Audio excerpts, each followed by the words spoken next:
il ne faut pas avoir peur de se faire traiter d'islamophobe.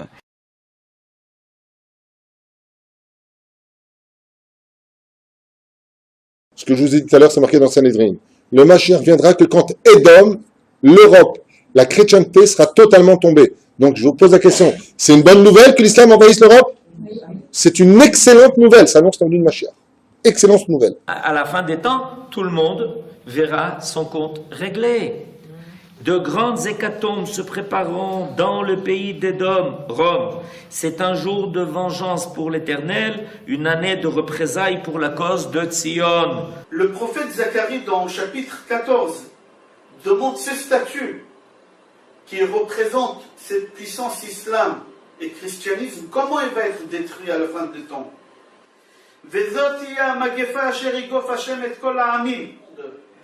Et ça sera le monde juif qui va grandir et grandir, et que ce sera la nation qui elle va gérer le monde. On appelle Eretz Israël Eretz Tzvi. Pourquoi? La peau de Tzvi, c'est la seule peau qu'on peut l'attirer. La terre d'Israël, Akadosh Baruch Hu, il va l'attirer, le monde entier, ça sera Israël.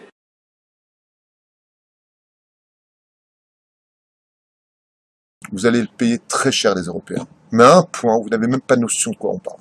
Et vous n'aurez pas à fuir. Parce que tout le mal que vous avez fait à Israël, vous le paierez au centuple.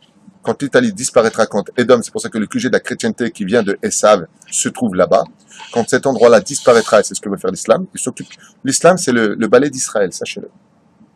C'est-à-dire que au lieu qu'on fasse tout le travail, et on voit Ishmaël pour régler le problème. Quand il va débarrasser tout ça et que le va revenir chez nous, alors c'est Melech HaMashiach.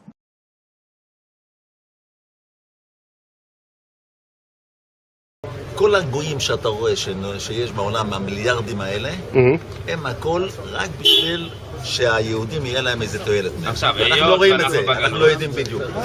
כן, היות ואנחנו בגלות, אז אוטומטי עדיין הם עוד לא משרתים אותנו לגמרי, רק חלקית. כל אחד יהיה לו, כשמשיח יבוא, אז כל אחד יהיה לו אלפים עבדים, 2,800 עבדים. בינתיים, המשיח לא כאן, אז איך הם משרתים אותנו?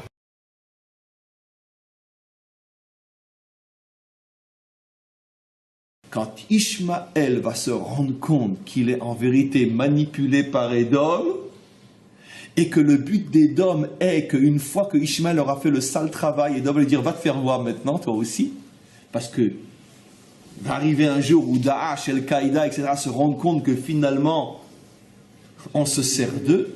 À ce moment-là, qu'est-ce qui va se passer de le Malbim? Malbim écrit il y a presque 200 ans. Ils vont se retourner, ils vont s'entretuer, d'accord? Et qui va sortir vainqueur? L'homme, le vrai, Adam.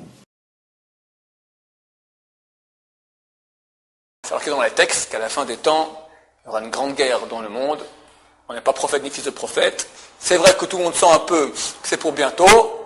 On ne sait pas quand ça se passera. C'est marqué très clairement qu'il y aura une grande guerre entre l'Occident et l'Orient. Alors, je rajouterai même un petit truc que j'ai pas... C'est marqué dans les écrits de Rabbi Yoshua Eshel Meapta qu'à la fin des temps, les peuples voudront faire la guerre entre eux. Mais ils verront que s'ils font la guerre entre eux, le seul qui va en profiter en fait, c'est le peuple d'Israël. Alors, ils vont tout faire pour pas rentrer en guerre. Mais néanmoins, c'est marqué, comme ça a dit Rabbi Yoshua Meapta, par la tignasse de leur chevelure, de force, ils seront obligés de rentrer en guerre.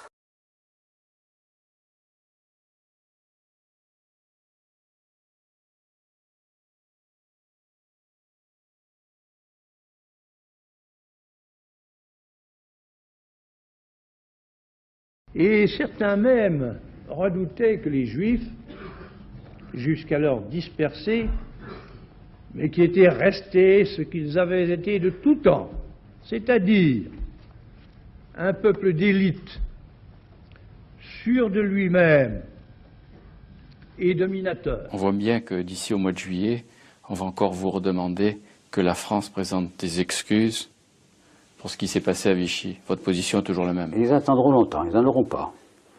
La France n'a pas d'excuses à donner, ni la République. À aucun moment je ne l'accepterai. Je considère que c'est une demande excessive de gens qui ne sentent pas profondément ce que c'est que d'être français, l'honneur d'être français et l'honneur de l'histoire de France. Et vous recommanderiez à vos successeurs, s'ils sont de droite, d'adopter la même attitude. Ils feront ce qu'ils veulent, mais bien sûr. Pas de recommandation à faire. Non, mais parce que la pression va se faire également sur eux. Dans 100 ans, peut-être aussi encore. Ouais. Qu'est-ce que ça veut dire? C'est l'entretien de la haine. Le lobby juif, pas seulement en ce qui me concerne, est capable de monter des opérations qui sont indignes. Et je tiens à le dire publiquement.